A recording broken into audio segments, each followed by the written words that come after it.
This is the MDM podcast. I'm Joe Morales from our normal studio, and via Discord we have Judah from his home studio. How you doing, Judah? Doing great, Joe. How are you? Safe, well. Hope you and yours are the same. Yeah, we're doing good over here. Nothing crazy going on. Coronavirus affected all of us in the wild. That's fine. Well, now we have Korean baseball to pass the time for a little while. ESPN picked up the broadcasting rights. 6 games per week. Some of the broadcasters include Carl Ravish, Eduardo Perez, Jessica Mendoza, with some other guys too. They still hope that, now we're talking about Korean, they still hope they can fit in 144 games into their season. They're playing games on Mondays now, which is considered a universal off day. And there are 10 teams in 9 cities because the Twins and the Bears share a stadium in Seoul. Judah, right off the bat, how did you think the Korean baseball organization went about itself on television, and what did you think of ESPN's job of broadcasting it? Well, let's just get something out of the way first. ESPN, obviously an amazing business opportunity for them, being able to broadcast the only like one of the top 5 sports that America really loves to watch. Being able to broadcast it on their channel was really a great business opportunity for them. I mean, originally they did try to get it for free, but after some compromises and some negotiating, they did eventually get it. I don't know what the exact contract was, but it was a great deal for them. I think that overall they've been doing a good job. The commentators have been having fun. It's 5 a.m., 1 a.m. You need something to keep the fans interested. Have the player interviews been a little bit too much? Some from time to time, yes, but nothing to complain about too much. I think everything has been done in a very professional manner. I've had a zero tolerance in complaining when it comes to myself. I have vowed not to complain because I will not complain because this is all we have right now. I will not say a word. I don't care that there are broadcasts during the game. If it's that bad, I will mute it. I do not care. I will not complain one bit. The broadcasting for me, they've been good. A couple of the guests they brought on have been a little meaningless. I mean, they got some guy, I forget his name. They had him from his locker room in during a Korean game. But guys like Eric Thames and Josh Limbaum coming on, both former MVPs from the league, those were good ideas. Those were good spots Yeah. because you got a little insight on how the league goes. If I may comment on that, I think it was really a great opportunity for that because, getting to get the former best players in the whole entire KBO really gives a good insight on what the environment is like over there. And one guy in particular, Josh Limbaum, he was talking about how during games last year, and this has changed this year, home teams were allowed to choose the baseball they wanted to use. So one team could say this day they wanted to use a juice ball, and then the next day they wanted to use a ball that was made for contact, like hitting. Hitting singles and bunts. Justin Verlander would not be happy with that one. Oh God, don't get me started on him. Yeah. What a clown he is. But Limbaum was talking about the struggles that left him with. That is gone now. It's one universal baseball that is not as home run friendly, and the pitchers there in general throw slower, which drops the exit velocity, and that results in fewer home runs. What were your thoughts on the style of play thus far? I want to note something. A lot of people that don't actually watch sports and they're just casual viewers don't understand. They find sports like baseball, which are traditionally slow paced.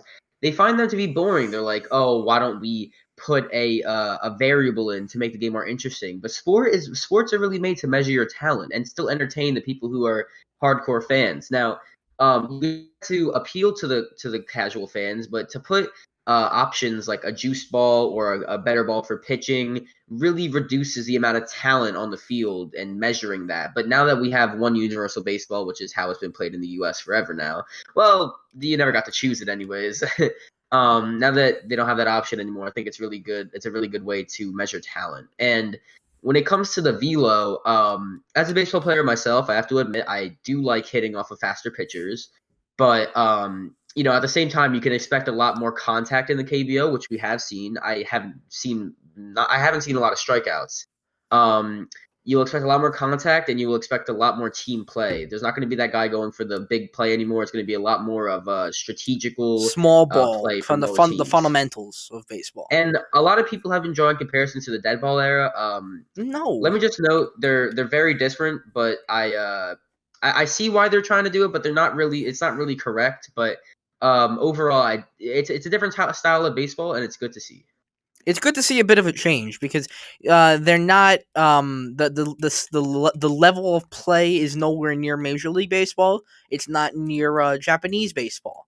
I saw a comparison chart that said it was a slightly above Double A, but not yet Triple A. So that's the kind of players and then the level of playing that you're going to see between these guys. And you can see right from the TV screen some of the um if not fundamentals, But but mechanics rather. The mm, mechanics aren't what you normally see here in America, and that's just because, well, they teach them different there. A lot of guys, when they swing, lift up their back leg, or when they're running, they stare right into the catchers or stealing a base. They're just different things you see in Asia compared to what you see here, and I think that's a great thing that ESPN's done is giving us a different perspective of the game.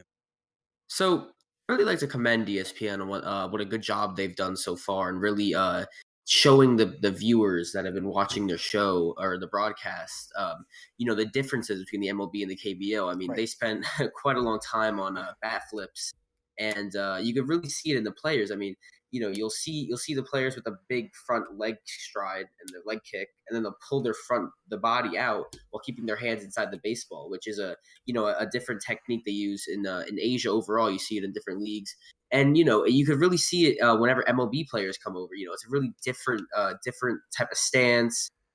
Let's take Aaron Altair for example. He uses a very traditional stance. Nothing too crazy. State gets through the ball, but you see he gets warning shot after warning shot after warning shot, and it's really good to have a player like that in the middle of your lineup because in the KBO so far we've seen a lot of contact, especially with the slow pitching. Well, this goes back to And my original point because, like you see here, we put more of an emphasis on launch angle and swing yeah, with an uppercut. And if you go to the Koreans, they have more of an emphasis of small ball or hitting line drives, yeah, singles, CNI singles, stuff like that. So a guy going over to Japan or going over to Korea or going to Taiwan, you see them for one bring these American not traditions but fundamentals with them. But you also might see a guy like Aaron Altair adapt these fundamentals and maybe come back to America as a contact hitter. yeah. And you know what? I'd like to note out that we've seen stuff like this happen before. I mean, it's not anything new, but it's really advantageous to have a guy like that in your lineup after the small ball game that the players have been playing in the KBO, and then you bring in a power guy to bet in the four spot. But I'd like to note out that that's why people like Eric Thames have been so successful in the MLB. They have I hate to say it, but like a more Americanized batting view, and a more Americanized batting stance, and the goals that you would want from an American player. And Well, I think that's why he's really been able to succeed. you're not wrong. I mean, it goes without saying that the American way of baseball is far superior, just because, well, the major leagues are the highest competitive league in the baseball world. It's not Yeah, wrong to say that, but it's more competitive. It's the skills yeah. are far superior than Japan or Korea. So no, that's not wrong to say. But you know what? I think that the KBO could be advantageous for some players. So let's take for example Preston Tucker. We'll get to him a little bit later, but he is easily one of the best players in the KBO right now. Much more of a speed guy, to be honest. And if he could pick up some of the habits, the techniques that the KBO players have in their system, or what they've been growing up with, I think if he could take some of that and get the contact in his game and run the bases like he did in Houston, then it could really be advantageous to him if he ever does decide to make the transition back, or just to be an overall great player. And I don't want to go ahead and get off topic, but you see guys like Roberto Ramos and Jose Fernandez who come over from the States from playing minor league ball and are now succeeding just because the skill set isn't as high as it used to be. And now these guys are trying to get themselves back into the major leagues. But Yeah. yeah, we'll get to overall players later because we touched on Altair, Tucker, Ramos, and Fernandez now. But there's one more thing before we get to the actual games is their playoff system.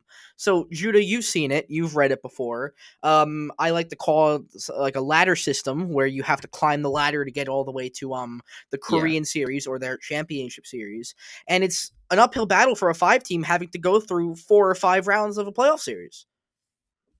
Yeah, no, I don't have any disputes there. You're definitely right. Yeah, and I mean, I'm not a fan of it. I wouldn't like to see it here, but it just like I said before, it's cool to see ESPN go ahead and broadcast these games with different kinds of rules. So like the 5 seed has to play the 4 seed, and then the winner of that goes to the 3 seed, and the winner of that goes to the 2 seed, and then that finally goes to the Korean series. That goes without saying. Yeah, but you ready to get in some games? Oh yeah, definitely. I just wanted to note how hard it is for an underdog to make the championship in a Yeah, KBO talk about it. KBO Talk about league. being a 5 seed because it's not even Yeah, a wild card game. It's a wild card round where you're already against the wall because it's basically a best of 3 series, but you start off the series with the 4 seed having a 1-0 lead. So if the 4 yeah. seed wins, they move to the next round. If you're a 5 seed, you have to win 2 games in this series to move on. So But you know it's an what? I uphill have to battle. admit, it's good to see because I remember a few months back, whenever before quarantine even started, and MLB was playing around trying to think of new playoff brackets, and they were trying to reward below average teams. I think this is really a case of being harsh on the teams that weren't good enough to make the World Series, but one of the best things about American baseball is just the sheer unpredictability of the playoffs and the league in general. I mean, we saw teams that we would never expect. The Nationals Wild won card the team. World Series. Yeah, definitely. All right. So there was one game last night in particular that I wanted to get to was the LG Twins against the NC Dinos, and if you don't mind me just giving a little bit of a recap of what happened, you had the Dinos score 6 runs in the first inning. They batted around, and so by Yeah. the end of the first inning it was 6-0, and the LG Twins continued to chip away and chip away and chip away, and by the eighth inning, I think the score was 7-4. And then the Twins had their own inning where they batted around, and they scored 6 runs. And the Twins ended up coming back and winning 10-7. But Judah, we were watching this game together over telephone. What were your Yep. opinions on this game, and what did you think of the Twins making this awesome comeback? Well, I mean, easily, we were watching them just bat around. I mean, it was crazy. It looked, I mean, it really looked like the Twins starting pitcher Kelly, I think it was, right? Casey Kelly. Yep. It really looked like he was just inferior out there. But I mean, it just goes to show you that you never have to see. You can never stop fighting. I mean, listen, they batted all around the order last night, but then the Twins came back. It was really an exciting game. I think it was really good game, and it was the best game of the KBO so far, in my opinion, that we've been able to see. So yeah, in that game also, the best all around player in the league, Iju Well, Yang, supposedly. he led the league in OPS last year. This is what ESPN tells me. Mm. Running out a double in the ninth inning of last night's game, he did something to his hamstring. He was taken out of the game. Hopefully, he's okay because he's an icon in the sport. And getting to watch him play, he's a pretty good player. He had 2 doubles last night and 5 at bats. He doesn't strike out a ton, and I look forward to seeing him more. And hopefully, he's okay. He gets back to the lineup soon. But yeah, what else do you think about this game? It was pretty good. It was just overall a really good game of baseball. It was an important game. It was the last game of the series. The Twins I mean, the Dinos are supposed to be known as the best team in the KBO this league, the best all around team. That's what ESPN has said. Um, and it was really just overall a really good game. So also in this game, I forgot to mention, the catcher Yang, who was taken out in the ninth inning after getting hurt, he was having a really bad game behind the plate. So and as the Yeah. later innings went on, and the Twins continued to chip away and chip away, you noticed that the balls were getting away from him. So I was talking to you, and I was talking to one of our other friends, Robert Davin. I was like, runners should really start testing this guy because even though he's really really good behind the plate, over the last couple innings he's been sloppy. There were a pass ball and a wild pitch on back to back at bats. So it's like let's take advantage of this. Let's grab some stolen bases. And what do you think? 3 stolen bases right after that. So it was a good job Well, by the I Twins. That mean, ESPN has told us that he's the best all-around catcher in the league, but I was looking at this game, and some of these stolen bases weren't his fault. Some of them were just great jumps. The pitcher didn't step off, whatever. But a lot of these throws were too high, and he didn't look like he didn't look like an elite catcher back there. I mean, he sort of looked like excuse me when I say this, but he sort of looked like Gary Sanchez back there. I mean, okay. he didn't look like he was comfortable back there. He looked like he had a strong arm, but very inaccurate. I didn't like what I was seeing back there.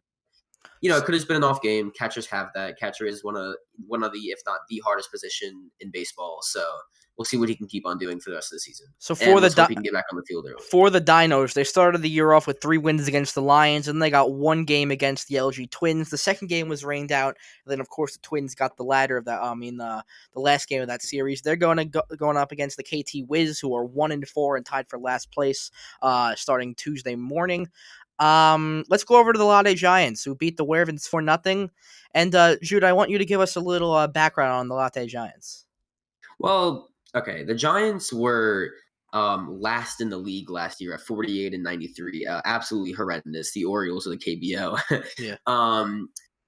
Let's see. This club has really turned it around this year. I mean, they are promising. Dan Straley they picked up this year has been superb. The best pitcher in the league so far overall. His first start. First start was 5 2/3 inning with only 2 runs allowed, and then this last one was 7 innings pitched and 11 strikeouts. And that's No combined runs for allowed. about 13 innings and an ERA of 1.42. But also, what you notice here is that he's averaging more strikeouts per inning than most guys in the league. He's got 15 strikeouts over 12 innings, and to major league fans, doesn't sound that impressive. But over here in a league that doesn't strike out a lot, they prioritize getting on base. That's pretty good. This is my theory for a guy coming from the MLB, who he's an extremely experienced player, 10 years as a starter. Orioles, Seattle, I think he was on a lot of different teams. And Phillies. Coming from the MLB, your main priority is to get players out, and a lot of pitchers love getting strikeouts over here. If that's not fairly obvious enough, and I think that's just more American baseball coming to the KBO, which again could be very advantageous. And let's not forget, since he is an MLB starter, seeing this brand of baseball that is supposedly double A material, maybe even lower, you would expect him to dominate, and so far he really has. And let's not even forget that he signed for $800,000, which is quite a hefty contract in the KBO. So they really believe that he has the stuff that they need to make a comeback this year after being last in the league last year. So you mentioned that the Giants themselves were the worst team in the league last year. They had 48 wins and 93 losses and a handful of ties as well. But now they've started 5-0. They're in first place. They got 3 wins against the KT Wiz and 2 games against the Werevins here. And now they're going up against the Doosan Bears, who are 3-2 in fourth place. And Judah, what did you think of the... Sorry, their name, the Werevins. I'm sorry, I forget how to say their name. If I may, I just want to talk on the Giants a little bit more because go for it. I really am impressed with what they've been doing. I think this might be a big step for Straley to make his career even better, to make him be known. He wasn't really seen as a good pitcher in the MLB, but what I'm so excited about is that they're 5-0, right? And Adrian Sampson still hasn't played a game. They paid him a hefty contract. I think it was something around $750,000 total. And he's a 28-year-old pitcher coming from the Rangers. I thought he had some potential left in him, but he is really a good pitcher. And I am so excited to see what the Giants could do with a good bullpen, a really good rotation, and Adrian Sampson. Man, it's going to be good. We mentioned Adrian Sampson. He is on this squad, but he's back in the United States, supporting his father, and prayers out to him, of course. But so you see them start 5-0, last place last year, and they've got a couple of other pieces too. Yeah, definitely. Specifically in the bullpen.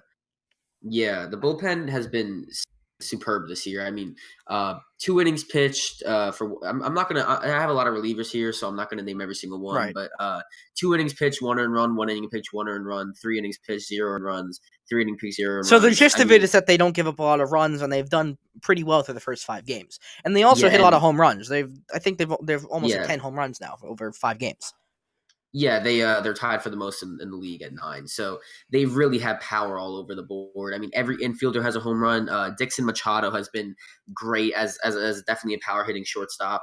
2 outfielders have a home run, and catcher's a young 20-year-old, but clearly not a hitter. I mean, if we were going to make a major league comparison, which I do like doing because it puts it really in context, he's sort of like a Danny Jansen, which, by the way, from training we saw he had some power, but you know what I mean. He's not a great hitter, but we'll see what he's right. So their opponent, the Werevins, they showed us some good starting pitching, specifically Ricardo Pinto, who threw 6 innings and 2/3 and change with 1 earned run and 3 hits.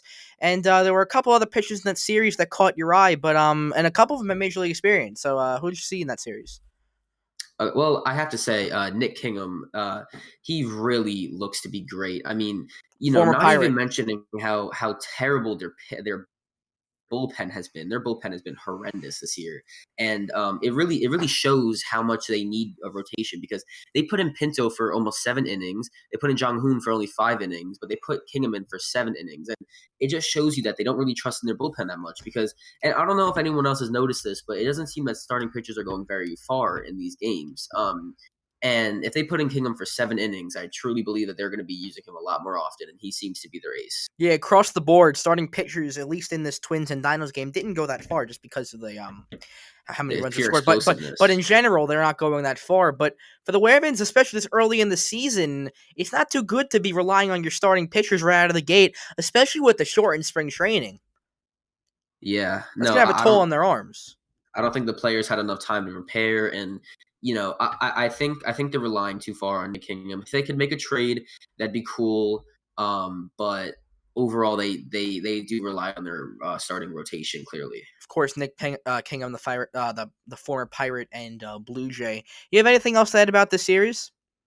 Well, I would like to bring up the Hang Dong Min. He's been insane. I mean, 3 home runs, 6 RBIs, and a 467 batting average. What an amazing start for him in the season! And based on what I've seen so far, one of the best all around hitters in the KBO. All right, so let's head to the next series. Kiwoom against the I'm sorry, I apologize. The Heroes against I don't even know how to say this. Hanwha Kiwoom. Hanwha. There you go. You're I took better a than I class. am. I took a class. So they start off hot, and they only lost one game. They got 2 wins against the Kia Tigers and 3 against the Eagles. So they're Hawana Eagles. Yes. But I think you noticed the pitching has been pretty solid. It's the starting pitching that haven't been giving up a lot of runs. Yeah, it's been solid. Starting pitching has not been bad, and it's really nothing that the offense can't come back from. They have a solid offense, and the pitching has been keeping it close for the majority of their games. And the hitting has been pretty well. They're nearing 60 hits in only about 5 or 6 games now, so that's almost averaging 10 hits a game. But Yeah. Huan Park. I'm sorry, I'm really bad with these names, guys. We're gonna get better as we keep going. Lee Jung Yeah. Hoo and Park Myung Ho have a lot of RBIs already at 4 through only a couple games. So they're going to get up against Samsung next series, the Lions, and I think they're going to be featured on ESPN a little bit more this week. So we'll get a chance to see a little bit more of them. Yeah, I just wanted to note that Lee Jung Hoo and Park Byung Ho, they bat 3 and 4 in the lineup. They're really the anchor for the offense.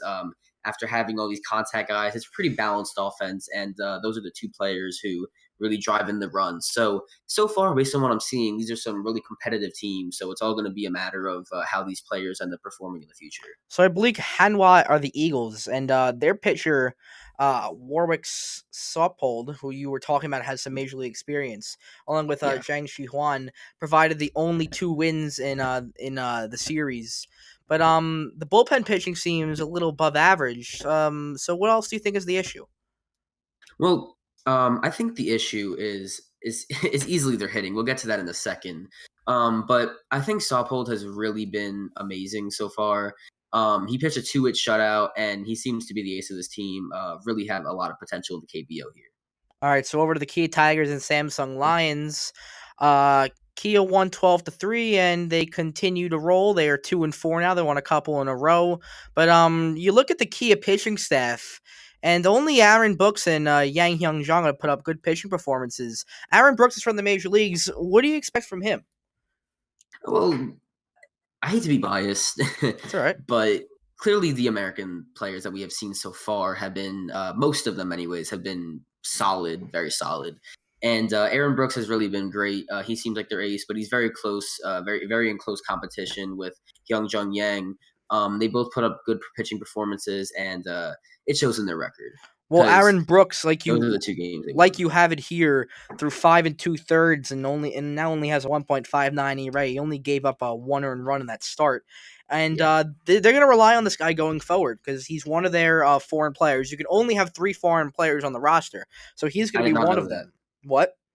I did not know that. That's an interesting rule. Yeah, so I think that's I think it's a cool rule just because it limits the amount of foreign players you can have But looking through Yeah, it because you now, know what? Honestly, I agree with that rule. I mean, you can't have your league be too foreign. It would really take away from the culture there. and I'm looking at it right now as I skim through Aaron Brooks, Preston Tucker, and I just missed them, Drew Gagnon from the Mets. They are the three foreign players they have. So they're using their talent pretty wisely. There's some notable guys there.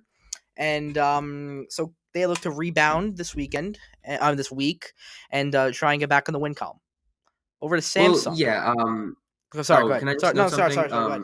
I just really wanted to bring up the Kia hitting because there's some really interesting players. They're really a solid contact team. They lead the entire KBO in hits, and this is coming from a team with two solid starters. They have two great contact hitters in the outfield, and they're showing a veteran catcher behind the plate, 429 batting average with 2 home runs, and let's not forget about Preston Tucker. He's looking like the best player in the KBO right now. 11 RBIs and 3 home runs coming from the Astros organization. As I noted earlier, it's definitely a step up. Yeah, I'm with you. And you look, these guys are now here just trying to get themselves back into the major leagues. And like we said, we've seen it a couple times. Eric Thames and Josh Limblom, just a couple. Over to Samsung, who the starting pitching this year has been great for Samsung. Just short of disappointing. They have promising rotation with real talent, but pitching hasn't been good this far. On the bright side, Judah, you like their relief work. Yeah, their relief work has been easily the best in the league. I mean, their starting pitching has been terrible. It really shows in their record, and if you look at the box scores and stuff. But along with their rotation, their hitting has been downright bad, and they have the lowest hits in the league by a high margin, and only 6 home runs, which is right middle of the pack. So the only thing they have going for them is their bullpen, which is something that we don't really see that often in Major League Baseball because most teams prioritize the rotation or the lineup. But clearly, Samsung has a solid rotation, but not much else. Well, let me tell you, two of their foreign players, David Buchanan and Ben Lively, are starters. Not so good. 4 runs for Ben Lively in his first start. David Buchanan in 6 inning, he gave up 5 earned runs, so it wasn't a great start for the foreign players at all. And even on the offensive side, Tyler Saladino, the former Brewer, only hitting 150 thus far. So they got to get themselves together going down the stretch. Yeah, I agree with you. So we both kept our eyes on the KT Wiz and Doosan Bears game. They played 11 innings last night, and you were the one following along because I was up really late trying to follow along, but we couldn't find the video link on some weird shady website. But do you remember anything at all that you could tell us of what happened in extra innings? Wow, Joe, can I just say you've really missed out. It This looks was like I really did. this is a great thriller. I just want to note out that I thought that in the 10th inning, this could be our first look at the new overtime rule, or not the overtime rule, the extra innings rule, where basically they would have to replay the game next game or get a draw. I think that's how it goes, right? It's a draw, like a tie. So yeah, you see that in soccer. I love soccer. But you see that in soccer and other sports, and it's pretty interesting to see. I know you don't like it as much, and not as much of a fan, but I do think it's a really interesting rule that we could have got to see last night, but we didn't because they walked it off in the bottom of the 11th. That being the Doosan Bears. And I just want to note it was because there was 2 errors from the second baseman. You're talking about the KT Wiz here. They had bad defense. Yeah, so they got a single to right center. 절실한 기도를 했겠습니다. 전달되고 있습니다. 밀어내면서 오른쪽 안타. 빠르게 타구를 끊어.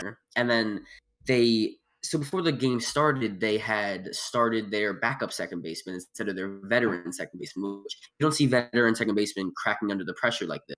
Back-to-back plays, Sungwook Park he basically gave the Bears a win. He handed it to them. He basically had a double play, and he threw it to second base way over his head. 변화구를 때렸고 이루수 잡자마자 2루 거쳐 날아올랐습니다. 세이프.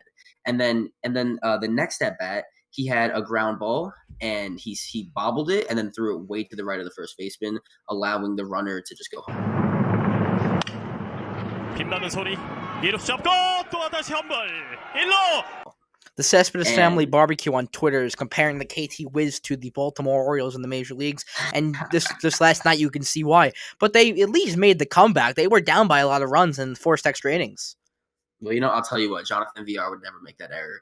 But I just want to note out that I really don't get why they started this guy. I mean, it must have been something analytical because his last starting season was in 2017, where he had 11 errors and batted a paltry 203. I mean, yesterday was his only start he was given in years, and he got only a triple in 4 plate appearances, but he lost them the game. I don't know what they were thinking, but No, and I've yeah. seen that managers throughout the league have not been good with specifically taking their pitchers out. But this is a good one. You notice that they're not playing their best players early in the season. Managers should now. I mean, I don't want to criticize them because I mean I don't know a lot of these players, but you should be able to assess talent by now. That if this guy has 11 errors on the year and your starting second baseman is far better, maybe he should be playing in a game. Especially now that the KT Wiz are in last place at 1-4. I completely agree with you. Nothing to argue about there. All right. Doosan Bears. What did you notice about their batting and pitching? Well, looking at it on the surface, the Bears pitching looks absolutely horrible. And if I'm being honest, after doing some research, looking at the box scores and all that, the concept, the context backs it up. All the research backs it up. I mean, in 5 games, they've had 3 games letting up 8 or more runs. That is terrible. 8 or more runs. And in the other 2 games, they had 2 games letting up respectable 3 runs and 2 runs.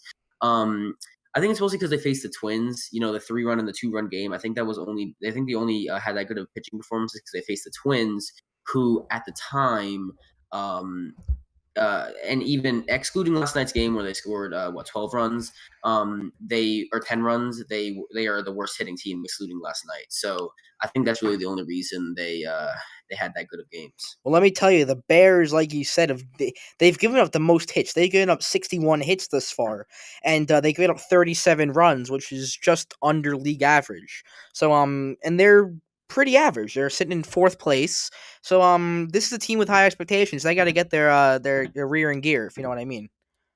Yeah, they really haven't been great. But one bright spot on their team, or rather 2 bright spots, Jose Miguel Fernandez, DH.